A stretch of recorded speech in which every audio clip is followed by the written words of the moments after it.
Hello friends, आपका स्वागत है मेरे चैनल पे। तो आज मैं आपके साथ सीएसआर नेट की एग्ज़ाम स्ट्रेटेजी शेयर करने आया हूँ कि कैसे आपको सीएसआर नेट का एग्ज़ाम अटेम्प्ट करना है और कैसे आप अच्छे मार्क्स ला सकते हैं कुछ चीज़ों को ध्यान में रख के। तो चलिए शुरू करते हैं। सबसे पहले तो बात करते हैं एग्ज़ाम पैटर्न की। तो जैसे कि आप सभी को पता है, सीएसआर नेट का एग्ज़ाम पैटर्न में दो सेक्शन होते हैं। पहला तो एप्टीट्यूड का, दूसरा केमिस्ट्री का। तो पहले सेक्शन में एप्टीट्यूड में 20 क्वेश्चन होते हैं, जिसमें से सिर्फ आपको 15 करने होते हैं और उसमें जो मार्क डिस्ट्रीब्यूशन होता है वो 2 मार्क्स पर क्वेश्चन होता है। अब दूसरा सेक्शन केमिस्ट्री का होता है, इसमें 2 पार्ट होते हैं और उनमें से पार्ट बी में आपको 40 में से 35 क्वेश्चन करने होते हैं और वहाँ पे 2 मार्क्स पर ईच क्वेश्चन होता है। और इस सेक्शन का दूसरा पार्ट यानी पार्ट सी, उसमें 60 क्वेश्चन होते हैं, जिनमें से आपको सिर्फ 25 क्वेश्चन करने होते हैं और वहाँ पे 4 मार्क्स फॉर ईच क्वेश्चन होता है। तो अब इन क्वेश्चनों को करना कैसे है और क्या आपको पहले अटेम्प्ट करना है, इसे मैं डिस्कस करना चाहूँगा। सबसे पहला पॉइंट तो मैं आपसे डिस्कस करना चाहूँगा कि आपको कौन सा सेक्शन पहले करना है।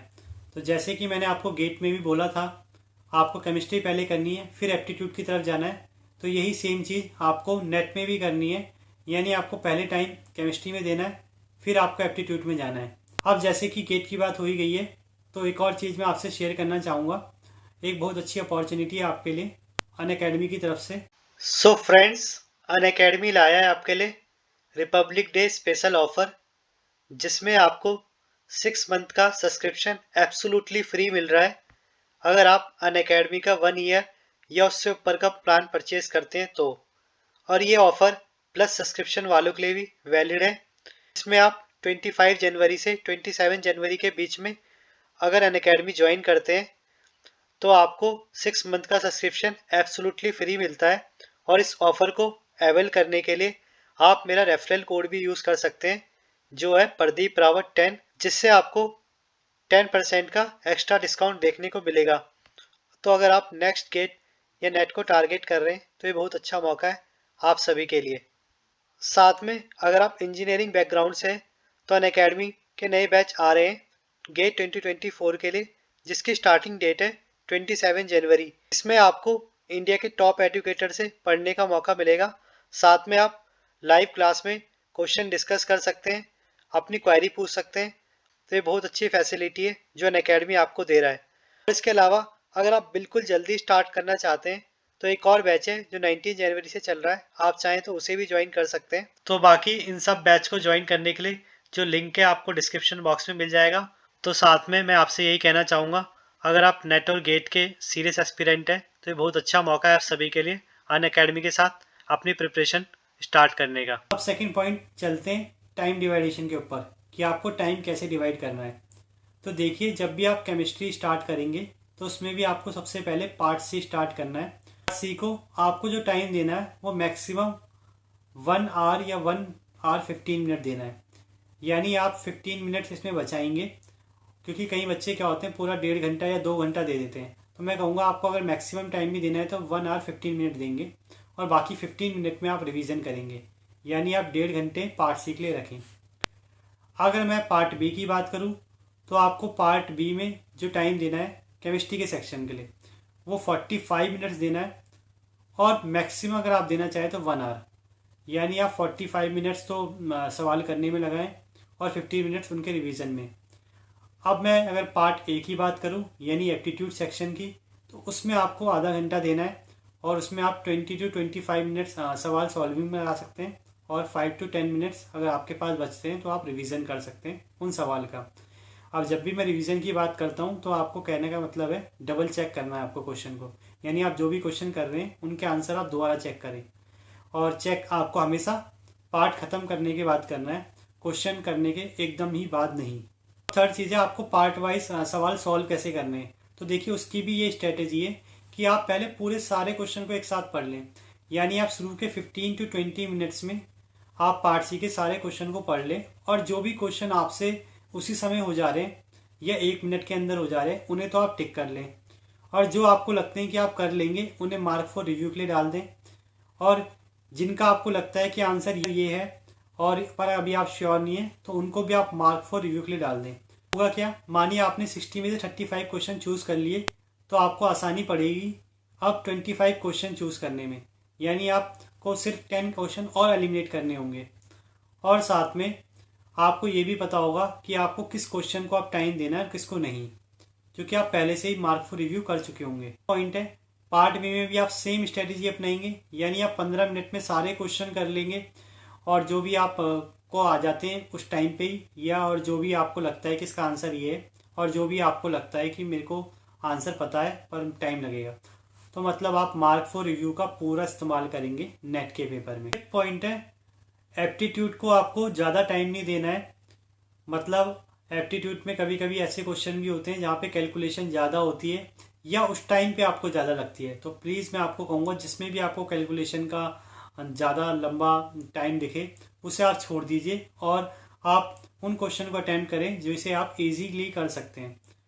सेकंड चीज़, एप्टीट्यूड में ये चीज़ याद रखना, कभी कभी क्वेश्चन ऑप्शन से ही हो जाते हैं, तो आप ऑप्शन जरूर चेक करना और ऑप्शन की वैल्यू पुट करके देखना, तो आपको आंसर कहीं ना कहीं मिल जाएगा। पॉइंट फिर मैं आपको ये कहना चाहूँगा, देखिए आप पेपर कितना भी कर लें और कितने भी क्वेश्चन अटैम्प्ट कर लें, पर सबसे ज़रूरी ये है कि आपने उन सब का रिवीजन किया कि नहीं। यानी आप 10 to 15 मिनट तो कम से कम मिनिमम, मतलब ज़्यादा रख सकते हैं तो अच्छी बात, पर 10 to 15 मिनट्स कम से कम मिनिमम रखें कि आपके सारे क्वेश्चन आप रिवाइज कर लें, यानी आपने जितना भी किया है उन्हें एक बार चेक कर लें। क्योंकि उससे होगा क्या, जो आपके गलत हो रहे होंगे उनसे आप बच जाएंगे और साथ में आपकी नेगेटिव मार्किंग भी बच जाएगी, तो इस चीज़ का आप ज़रूर ध्यान रखें। अब मैं आपके साथ कुछ टिप्स एंड ट्रिक्स शेयर करूँगा जो मैंने गेट के लिए भी शेयर की थी।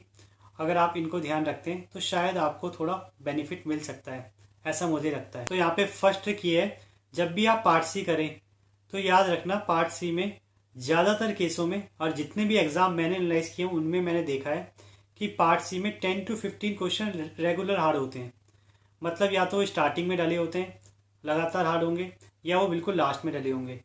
तो इसीलिए आप कभी भी तो इसीलिए मैं आपसे कहूँगा कि आप कभी भी अपना होश मत गवा देना अगर स्टार्टिंग में 15 क्वेश्चन आपको हार्ड दिखाई दे। तो मानो आप पार्ट सी स्टार्ट करें और शुरू के 5 आपको हार्ड दिखें, तो मैं आपको कहूँगा डायरेक्ट आप लास्ट क्वेश्चन में पहुँच जाएं, यानी 60 से स्टार्ट करें, वहाँ पे आपको इजी मिलेंगे।